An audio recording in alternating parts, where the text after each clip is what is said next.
ضائع کر دیا وقت. چاہیے تھا کہ کھل کے پیار کرتے, کھل کے. ایک مثال دینی ہے میں نے آپ کو, بات سمجھنی ہے آپ نے میری. بڑا بیوقوف بندہ, بڑا بیوقوف ہو اور ان پڑھ بھی ہو, اور مسجد میں بھی جلدی جلدی آئے, تیزی سے. بیوقوف بھی ہے اور ان پڑھ بھی ہے, اور مسجد میں بھی سپیڈ سے آیا ہے. کبھی آپ نے دیکھا ہے کہ اسے غلطی لگ گئی ہو, اس نے جوتے نہ اتارے ہوں؟ ہے بیوقوف بھی, ان پڑھ بھی, اور جلدی میں بھی ہے. کبھی آپ نے دیکھا ہے کہ جوتوں سمیت مسجد آتا؟ اور بولو تو صحیح یار, کبھی ایسی غلطی کرتا؟ بس سمجھنا ہے آپ نے بات. یعنی بیوقوف. اچھا بچوں کی بندہ ساری ضدیں مانتا ہے. بچہ کہنا میں نے جوتوں سمیت مسجد جانا ہے, تو دادا دادی نانا نانی امی ابو یہ اس کی یہ ضد ماننے کو تیار ہے, ساری ضدیں مانتے, کہتے پتر مسجد مسجد ہے, اس میں کوئی کمپرومائز ہو سکتا؟ اللہ کرے سمجھ آئے آپ کو میری بات. اور یار پاگل اور بیوقوف اور جلد باز بھی کبھی جوتے لے کے مسجد نہیں جاتا, بھولے سے بھی نہیں جاتا. بس سمجھ لو یہ آپ کے ذہن میں فٹ ہو گیا, یہ مسجد ہے. اپنے ذہن میں فٹ کر لو یہ نبی پاک کے صحابہ اور یہ حضور کی اولاد ہے. یہ فٹ کر لو, کبھی بھولے سے بھی کسی کی بے ادبی نہ کرنا, بھولے سے بھی کسی کی بے ادبی نہ کرنا. یہ فٹ کر لو, یہ مصطفیٰ کے غلام ہے, یہ نبی پاک کی نسبتیں ہیں. ہم نے تو اس یافور سے بھی پیار کیا ہے جو گدھا تھا پر میرے نبی کی گلی میں آتا جاتا تھا. ہم نے تو اس سے بڑا پیار کیا ہے, اور تو مصطفیٰ کے صحابی کی بات کرتا ہے, تو حضور کی اولاد کی بات کرتا ہے. جم کے پیار کرو, اور کھل کے پیار کرو, اور صحیح کر کے. میں نے تو اس سال دوستوں سے یہ بھی کہا تھا کہ مجھے بتاؤ, دوست کی دعوت کرو, دوست کے نام کی روٹی پکاؤ تو شاپروں میں دیتے ہو؟ کہنے لگے نہیں. تو میں نے کہا پھر مہربانی کرنا حسین ابن علی کے نام کا لنگر بھی شاپر میں نہ دینا, شاپر میں ڈال کے نہ دینا, بٹھا کے لوگوں کو کھلانا. مہربانی کرنا, اس لنگر کی بھی بے ادبی نہ کرنا جو امام علی مقام کے نام کا ہے. تو اپنے عقائد کے اندر یہ میری اور پھر میں نا, چونکہ یہاں کوکب صاحب تشریف فرمائیں, میں یہ بڑے آدمی ہیں. مجھے ایک دو دفعہ فون آیا تو میں نے بتایا دوستوں کو کہ مجھے علامہ عزیز الدین صاحب کا فون ہے. مطلب آپ کسی کا نام لیں گے تو آپ کا قد انشاءاللہ اونچا ہی ہوگا, اس سے قد چھوٹے نہیں ہوتے, اس سے بڑے ہی ہوتے. یہ تشریف فرمایا. میں کوئی ایسی بات تو نہیں کرنا چاہتا, لیکن خطیبوں نے, جو خطیب لوگ ہوتے ہیں نا, انہوں نے تقریر چمکانی ہوتی ہے نا جی.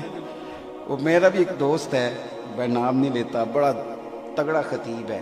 ہم تو پیدل تقریر کرتے ہیں نا, تو وہ گھوڑ سوار خطیب ہے, بڑا تگڑا جاندار. تو تقریر میں کہہ رہا تھا آج میں بتاؤں گا تمہیں کہ صحابہ کی شان کے. 10 دفعہ اس نے کہا. تو روایتیں وہی ہیں, حدیثیں وہی ہیں, اس نے ماشاءاللہ سنائی. جب بیٹھا تو میں کہ یار تو ٹلتے نہ لا رہا تھی, میں کو نویں گل سنان لگا ہے. گل تو وہی کی ہے جیڑی سارے کرتے ہیں.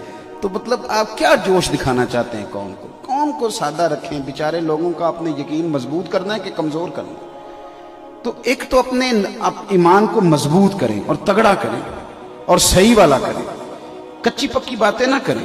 بس جو طے ہو گیا سو. آپ یقین کریں امام غزالی کی وہ بات کبھی کبھی بڑی مزیدار لگتی ہے. امام غزالی دعا مانگا کرتے, اللہ مجھے نہ دیہات کی بوڑھی عورتوں کی طرح کا ایمان عطا فرما, اس لیے کہ زیادہ مسئلے جانتی نہیں تھی, جو جانا تھا وہ پکا کر کے جانا تھا. یہ کئی دفعہ آ گئی بھی بہت بڑی مصیبت بن جاتی کہ لوگ الجھ جاتے ہیں, کبھی ادھر نکل جاتے ہیں کبھی ادھر. تو پکا ایمان, اور پھر ایمان کے بعد نا اعمال صالح صحیح کر کے. دیکھو یہ درس کربلا ہے. میں آپ کو ایک بات عرض کروں میرے دوستو, جو بندہ کہتا کچھ اور ہے اور کرتا کچھ اور ہے نا, کسی کا نقصان نہیں کرتا, خود بڑا بے سکون رہتا ہے. جو آدمی کہے کچھ اور کرے کچھ اور, تو وہ تو ضمیر کا قیدی ہے, وہ ضمیر کا قیدی ہے. یہاں اگر میں اس نیت سے آیا ہوں نا خدا مجھے معاف کرے کہ مجھے ملنا کیا ہے اور نوٹ کتنے آئیں گے اور ماحول کیا بنے گا, اور تو میں ایک عجیب سی بے چینی میں رہوں گا. تو یار دیہڑی تھوڑی لگی ہے, کام بنا کوئی نہیں. اور آپ یقین کریں یہ کام بھی پھر میرے لیے مشکل ہوتا جائے گا. آہستہ آہستہ میں تھکنے لگوں گا, پریشان رہنے لگوں گا, مجھ سے بات نہیں ہوگی. لیکن اگر میں کہوں گا نا اس بندے کا شکریہ جس نے محفل سجائی, لوگ بلائے, مائک لگایا, اور مجھے کہا یار تیری حیثیت تو کوئی نہیں، پر آ ہمیں مصطفیٰ کی اولاد کی بات سنا۔ اور پھر ایک چسکا جو اپنے روح کو چڑھے گا نا، جو اپنی کیفیت بنے گی، وہ بڑی مزیدار ہوگی۔ زندگی عمل والی بنائیں، عمل والی۔ اگر آپ کہتے کچھ ہیں اور کرتے کچھ ہیں تو دو کشتیوں کا مسافر تو ڈوبے گا۔ اپنی زندگی عمل والی، شاندار۔ اور جو آپ ہیں نا، وہ آپ یقین کریں، میری قوم کا ہر بندہ بڑا بہترین لیکچر دیتا ہے، سونی سونی باتیں کرتا ہے، بہترین پالیسی مرتب کرتا ہے، لیکن جب وہی بندہ 20 روپے کی چینی کی دفعہ جھوٹ بول دیتا ہے نا، پھر محسوس ہوتا ہے کہ یار یہ کل تو اتنی اچھی باتیں کر رہا تھا۔ بیٹے بیٹھ جاؤ، پیارے بیٹے نیچے بیٹھ، شاباش۔ کبھی بھی اگر آپ بے عمل زندگی گزارے، میرے اسد فرمایا کرتے تھے، اگر تم دیکھو نا بہت پڑھا لکھا آدمی ہے، بہت زیادہ، اور ہے بے عمل، تو اس کی صحبت سے بچو۔ میں نے عرض کی حضور یہ بات سمجھ میں نہیں آئی، علماء کے یا پڑھے لکھے بندوں کے پاس بیٹھنے سے ہی انسان کو کچھ ملتا ہے، تو اگر وہ بے عمل ہے تو اپنی جگہ ٹھیک ہے، لیکن چلیں اس کی بات سے کچھ ملے گا۔ تو انہوں نے ایک بڑی گہری بات کی، فرمانے لگے جب بہت سیاںا بندہ بے عمل ہوتا ہے نا، تو نقصان یہ کرتا ہے کہ وہ اپنی بے عملی پر بھی دلائل دیتا ہے۔ وہ کہتا ہے یہ کام میں نے غلط کیا تو یہ دلیل ہے، یہ مجبوری ہے، یہ مسئلہ ہے، یہ اس طرح ہے، یہ اس طرح ہے۔ وہ چونکہ بے عملی پر بھی دلائل دیتا ہے، لہٰذا وہ لوگوں کو محسوس کراتا ہے کہ نہیں میں بے عمل نہیں ہوں، بلکہ میں تو یہ دلیل کے ساتھ کام کر رہا ہوں۔ اپنی کمزوری کو، معاذ اللہ اپنی کمزوری کو وہ دلائل میں لے آتا ہے، خرابی ہوتی ہے۔ عمل والی زندگی، سونی زندگی۔ حضرت انس بن مالک رضی اللہ تعالیٰ عنہ فرماتے ہیں کہ میں مسجد نبوی شریف سے نکلا، نماز عصر کے بعد سرکار نے تھوڑی سی بات، باقی لوگ چلے گئے نماز پڑھ کے، جو لوگ بیٹھ گئے حضور نے چند باتیں ارشاد فرمائیں۔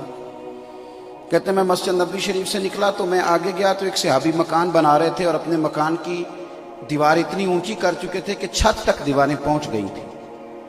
میں جب ان کے قریب سے گزرا، میں نے السلام علیکم ان سے کہا، انہوں نے وعلیکم السلام کہا، تو کہنے لگے انس میں تو نماز پڑھ کے آ گیا تھا، یہ کام میرے ذمہ تھا، تو آپ مسجد میں تھے، حضور نے کوئی نئی بات تو نہیں سنائی، کوئی نئی آیت تو نہیں آئی؟ شوق دیکھیں صحابہ کا۔ تو حضرت انس بن مالک رضی اللہ تعالیٰ عنہ فرماتے ہیں ہاں سرکار نے نا ایک نئی آیت ہمیں تلاوت کر کے سنائی ہے، قرآن مجید کی آیت نازل ہوئی ہے۔ کہا کون سی؟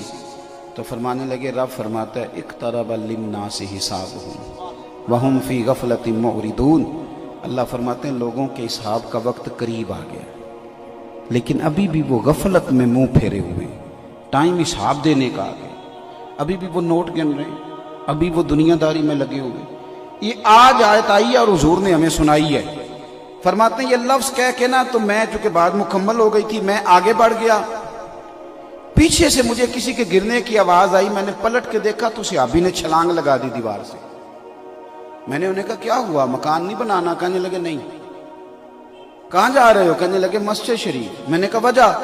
کہنے لگے ابھی تو آپ نے سنایا ہے کہ حساب کا وقت قریب آ گیا ہے، تو حساب کا وقت قریب آ جائے اور میں ابھی بھی دنیا داری کرتا رہوں، بس بنتا رہے گا مکان، میں مسجد جاؤں گا، قرآن پڑھوں گا اور اللہ کی عبادت کروں گا۔ یعنی ابھی آیت آئی اور ابھی عمل کرنا ہے۔ ہم تو انتظار کر رہے ہیں رمضان سے نمازیں شروع کریں گے، آج کرنے کے بعد نیک ہو جائیں گے۔ او بھائی ابھی سے، پتہ نہیں تیری سانس مہلت دے کہ نہ دے، ابھی سے زندگی عمل والی۔